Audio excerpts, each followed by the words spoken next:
ओम श्री गुरुभ्यो नमः। इदानीं संस्कृतभारती द्वितीय पुस्तके द्वितीय पद्यांश भागः अध्ययनं करवामहे। మనకు సంస్కృతభారతి ద్వితీయ పుస్తకంలో మొదటి పద్య భాగం భగవద్గీత దైవాసుర సంపద విభాగం అది అయిపోయింది. ఇప్పుడు పద్య భాగంలో రెండో పాఠం శ్రీ లక్ష్మీ నృసింహ కరావలంబ స్తోత్రం. శంకర భగవత్పాదుల వారు మనకు అనేక స్తోత్రాలు ఇచ్చారు. శివాంధ్రహరి, సౌందర్యలహరి, మీనాక్షి పంచరత్నం, మీనాక్షి అష్టకం, శ్రీకృష్ణాష్టకం, ఎన్నో 108 స్తోత్రాలు ఇచ్చారు. అలాంటి వాటిలో ఇది ఒకటి. సుమారుగా 24 వరకు ఉన్నాయి శ్లోకాలు కరావలంబ స్తోత్రంలో. ముఖ్యమైనవి మనకు 5 ఇచ్చారు. श्रीमत्पयोनिधि निकेतन चक्रपाणे, श्रीमत्पयोनिधि निकेतन चक्रपाणे, श्रीमत्पयोनिधि निकेतन అక్కడ ఆపండి, సరే సంబోధన అయిపోతుంది కదా.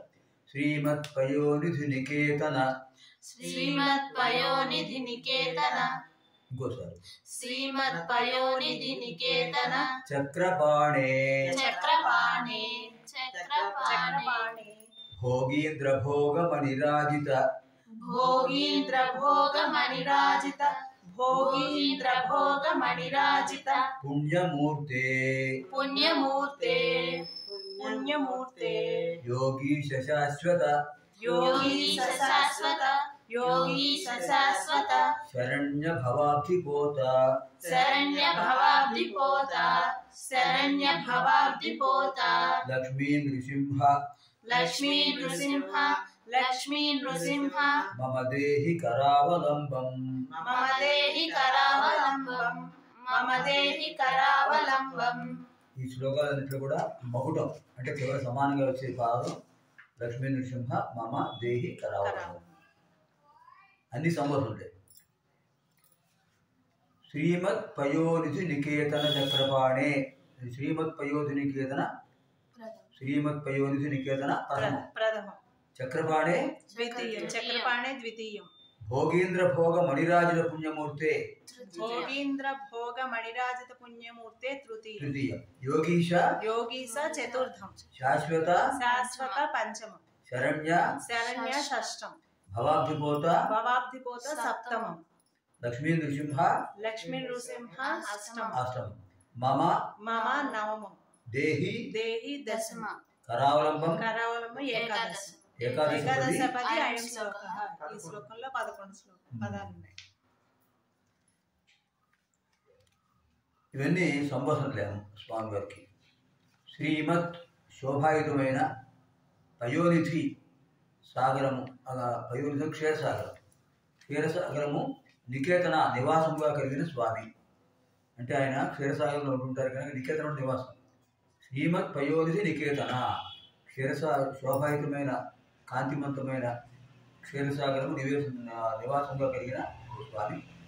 చక్రపాణే, చక్రము చేతి ఎందుకు గలవాడు, పాణ్యుడు చేయి, పాణి ఎందుకు చక్రం ఉంది కదా, చక్రపాణే, చక్రపాణే. భోగీంద్ర భోగ మణిరాజిత పుణ్యమూర్తే, భోగి అంటే సర్పం, భోగ అంటే పడగ, భోగములు కలిగి కనుక భోగి అంటారు. సర్పం, ఈ సర్పములకు ఇంద్ర రాజు అధిపతి, వాడు గొప్పవాడు ఎవరు, ఎవరమ్మా, ఆయన యొక్క భోగ పడగల ఎందున్నటువంటి మణుల చేత రాజిత ప్రకాశం పొందిన పుణ్యమూర్తి, పవిత్రమైన రూపం గలవాడు. అంటే ఆదిశేషుడు పడగలపై మణులు ఉన్నాయి. ఆ మణుల కాంతులు స్వామికి ఎంతో తేజస్సునిస్తున్నాయి. అలాంటి పవిత్రమూర్తి ఆ స్వామి. యోగీశ, యోగి అంటే యోగాభ్యాసం చేసేవాడు యోగి, ఋషి. పైగా జీవాత్మను పరమాత్మతో అనుసంధానం చేసేవాడే యోగి. అలాంటి యోగులకు ఈశ అధిపతి ఎవరు, ఆయన యోగీశ, యోగులకు అధిపతి స్వామి. శాశ్వత, శాశ్వతంగా స్థిరంగా ఉండేటువంటి స్వామి. శరణ్య, అందరికీ రక్షణ కలిగించేవాడు. భవాబ్ధిపోత, భవ అబ్ధి పోత. అబ్ధి అంటే సముద్రం, భవాబ్ధి అంటే సంసార సాగరం. భవ అంటే సంసారం. సంసార సాగరానికి దాటాలంటే ఏం కావాలి? పడవ కావాలి, నౌక, చిన్న పడవ. అది పోత అంటే పడవ. సంసార సాగరానికి దాటడానికి పడవ లాంటి ఓ స్వామి లక్ష్మీ నృసింహ మమ నాకు కరావలంబం దేహి, కర అవలంబం చేయూతను దేహి.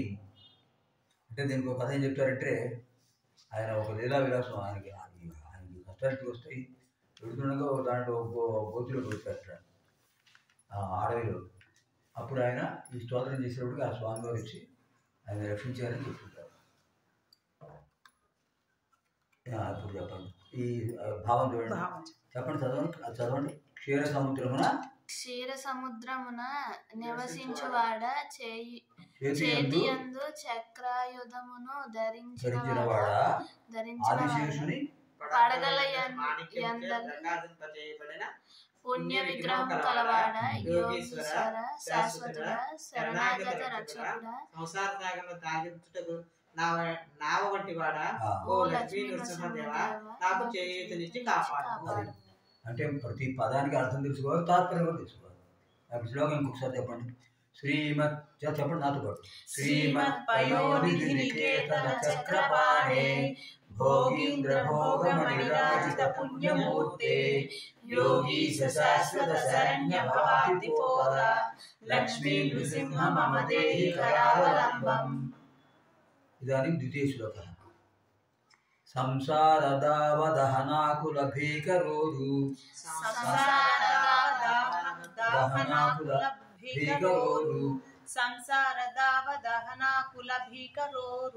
ज्वालावलीभिरतिदग्ध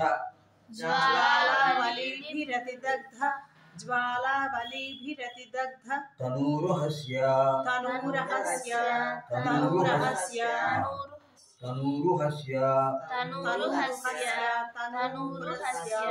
त्वत्पादपद्मसरसीं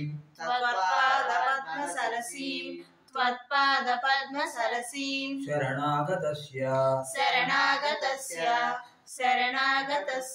लक्ष्मी नृसिंह मम देहि करावलम्बम्.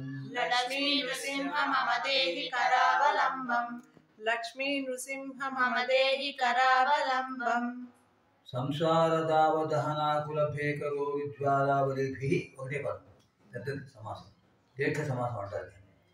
సంసారదావదహనాకుల భేకరోజ్వాలావలిభిః ప్రథమం. అతిదగ్ధ తనూరుహస్య ద్వితీయం. జ్వాలావలిభిః విడదీస్తే అతి అవుతుంది. త్వత్పాద పద్మ సరసీం తృతీయం. తృతీయం. శరణాగతస్య చతుర్థం. లక్ష్మీ నృసింహ పంచమం. మమ షష్టం. దేహి సప్తమం. కరావలంబం అష్టమం. అష్టపది అయం శ్లోకః. శ్లోకంలో 8 పదాలు. ఇప్పుడు ఈ సమాసం దీర్ఘ సమాసం కనుక దాన్ని చిన్న చిన్న భాగాలుగా విడదీసి అర్థం చెప్పుకోవాలి. సంసార దావ దహన ఆకుల భీకర ఉరు జ్వాలావలీభిః అతిదగ్ధ తనూరుహస్య. సంసార ఈ ప్రపంచం అనేటటువంటి దావ అడవిలో ఏర్పడినటువంటి అగ్ని, దహన అంటే అగ్ని, జ్వాల. సంసారం అనేటటువంటి అడవిలో ఒక అగ్ని ఏర్పడింది, దాన్ని దావానరం అంటారు.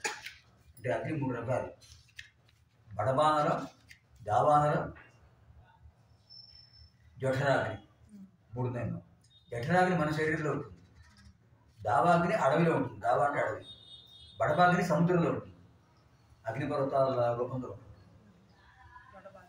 ఇక్కడ ఏం చెప్పారు? సంసార దావ దహన ప్రపంచం అనేటటువంటి ఈ ప్రపంచమే ఒక అడవి అయితే, అడవిలా పోల్చినట్లయితే అందులో విశేషమైన అగ్నిజ్వాలు వస్తున్నాయి. వాటితో ఆకుల బాధపడుతూ భయంకరమైనటువంటి